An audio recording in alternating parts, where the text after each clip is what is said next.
Universidad de Chile Podcast es un espacio transmedia de difusión científica, académica y cultural de la Universidad de Chile, producido por la Dirección de Comunicaciones. Seguimos este 2023 buscando ser un espacio informativo, con temas interesantes, útiles y entretenidos para todas y todos ustedes. Recuerda que nos encuentras en tantaku.cl y en distintas plataformas de streaming de audio y video. En este capítulo hablaremos del color y vestimenta en nuestra sociedad y que representan lo que lucimos en términos culturales.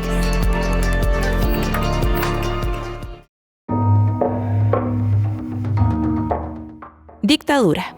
Palabra que en nuestro vocabulario está asociada a un periodo que marcó profundamente la historia de este país.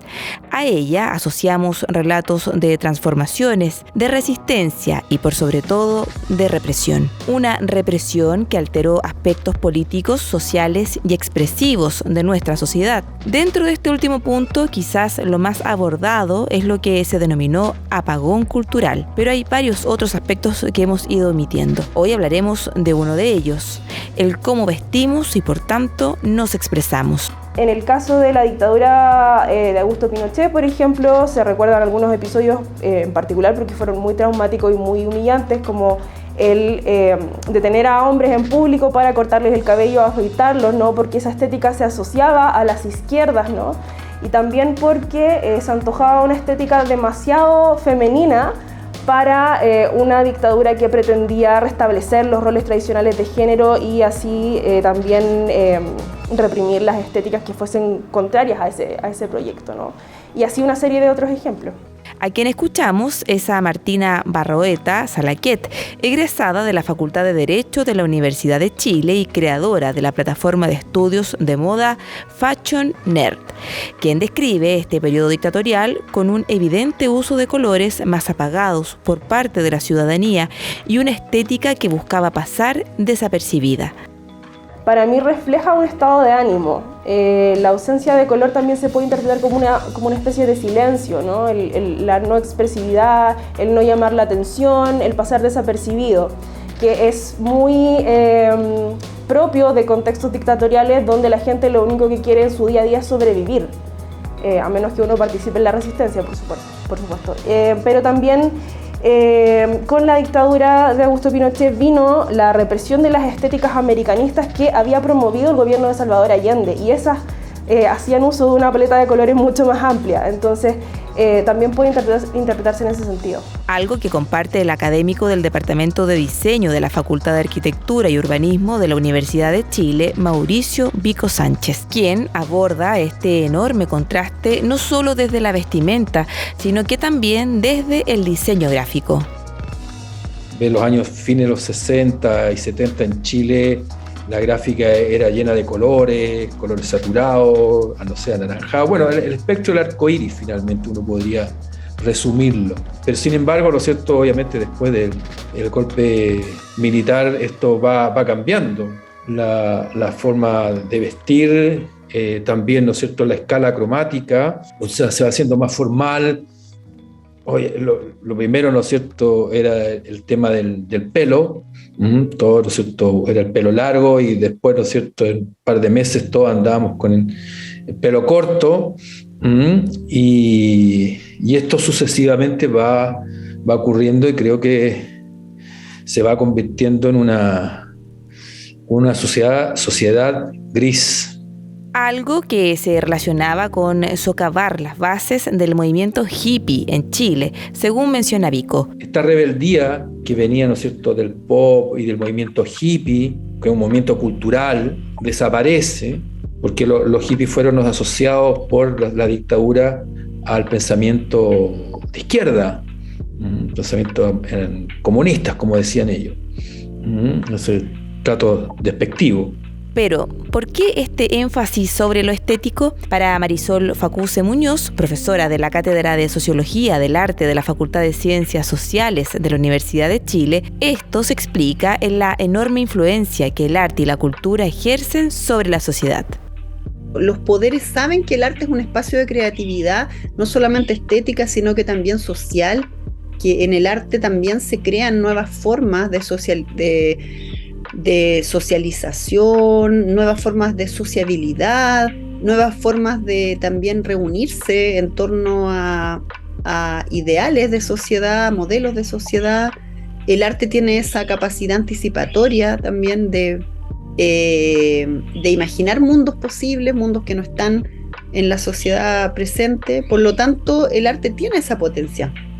El arte es un principio activo, ¿no?, que puede incidir en la sociedad. Yo creo que los poderes se dan cuenta de eso y lo pueden recuperar y ponerlo al servicio de un orden o eliminar. Algo que para Ingrid Calvo Ivanovich, académica del Departamento de Diseño de la Universidad de Chile, explica el enorme interés de gobiernos dictatoriales por generar mecanismos de control en la sociedad. Estos colores neutros que están disponibles en las vestimentas, que están a lo mejor, son parte, digamos, de los colores como corporativos, de lo que es, digamos, el poder operante, o en este caso, ¿cierto?, la represión o la dictadura. Estos colores neutros lo que hacen es unificar la imagen de los ciudadanos y lo que podría ser también entendido como un instrumento de control de la expresión personal y de la identidad. Así también coincide Facuse, quien se refiere a la represión estética de dicho periodo. La dictadura, al querer aniquilar, exterminar una cultura también de izquierda, de hecho se prohíbe las músicas andinas y los instrumentos asociados a las músicas andinas, como el charango, etc. La cueca se intenta poner en lugar de lo que había, en lugar de la cultura popular que se estaba desarrollando desde los 60 en adelante, se intenta poner otra cosa. Entonces ahí hay un trabajo también de comunicaciones, de la dictadura por instalar una estética distinta. Una política de control que se aprecia en muchos de los símbolos culturales impuestos por el régimen, como por ejemplo la cueca. La cueca es un ejemplo interesante para ver cómo la dictadura buscó generar dispositivos estéticos que reemplazaran lo que existía antes en el mundo de las músicas, que también se traduce evidentemente en una forma de vestirse, en una forma también de sociabilizar, porque en los años 60, 70 eran comunes las peñas, por ejemplo, los lugares de encuentro, el neofolclore, el canto nuevo, bueno, todo eso eran las estéticas de izquierda que la dictadura las arrasa o busca arrasarlas. No lo logra porque igual hay una creación colectiva clandestina que es muy fuerte y puede finalmente ganar el no también con toda esa especie de alimento que significa la cultura y las artes, ¿no?, en la resistencia. Es así como frente a un nivel de acallamiento surge también una acción de resistencia o una contracultura, según explica Ingrid Calvo. Lo vimos también en Chile durante la época de la dictadura, por ejemplo, cuando los jóvenes de los 80, a partir de la influencia que venía del glam rock, del punk y del new wave, ¿cierto?, aparecieron, o sea, empezaron a vestirse con hombreras, con colores fuertes, con colores brillantes, metalizados, ¿cierto?, con el flúor, como una manera de resistir y de hacer también un poco como de llamar un poco la atención y romper con eso, ¿no? Entonces, en el caso actual, yo creo que esto quizás en general el color es un fenómeno, o las preferencias de color o la aparición del color en la historia es un fenómeno generalmente cíclico.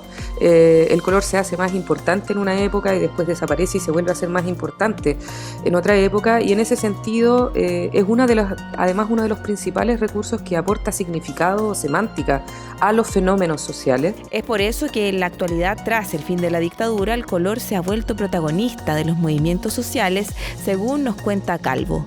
Responde a una tradición que hemos visto varias veces en la historia. De hecho, hay una frase muy famosa del expresidente francés François Mitterrand que decía que los países que no siguen la moda son los países que llevan uniforme, y tiene que ver un poco con países que se atreven, ¿cierto?, a la utilización del color. Son aquellos que generalmente no están en situaciones de represión o no están en situaciones de dictadura, ¿cierto? Entonces, de alguna manera, el estallido social y los colores que hemos visto surgir como icónicos, ¿cierto?, creo que yo también que responden un poco como a ese despertar de la neutralidad o los colores conservadores hacia algo que tiene una mayor intensidad también a nivel social. De hecho, para Martina Barroeta, creadora de la plataforma de estudios de moda Fashion Nerd, el cómo vestimos debiera ser un indicador para percibir la libertad de expresión de un país. Me parece que entre los muchos indicadores que uno puede tener en cuenta para medir la calidad de una democracia, La diversidad de estilo de vestir es uno comúnmente muy ignorado, pero que me parece que nos puede decir muchas cosas. Podemos hablar de la posibilidad de que las personas pertenecientes a pueblos indígenas se les permita usar su vestimenta en contextos que no sean, digamos, una fiesta folclórica, o que a los alumnos en los colegios se les permita su expresión personal en un momento de su vida en los que están conformando su identidad, ¿cierto? Y así una serie de hechos estéticos que, si uno los ve en la calle, uno puede decir, la gente tiene más libertades, la gente está pudiendo expresarse, la gente está pudiendo ser más creativa, y eso sin duda fomenta una democracia más sana. Vestirse es una acción tan cotidiana como comer o dormir. Por eso muchas veces damos por hecho que siempre tendremos la libertad de hacerlo como queramos. Lamentablemente, la historia nos demuestra que esto no siempre es el caso, hallando muchas situaciones de represión estética que nos impiden expresarnos en lo que usamos. Por eso es importante valorar cómo actualmente podemos expresarnos y manifestarnos estéticamente desde lo que usamos.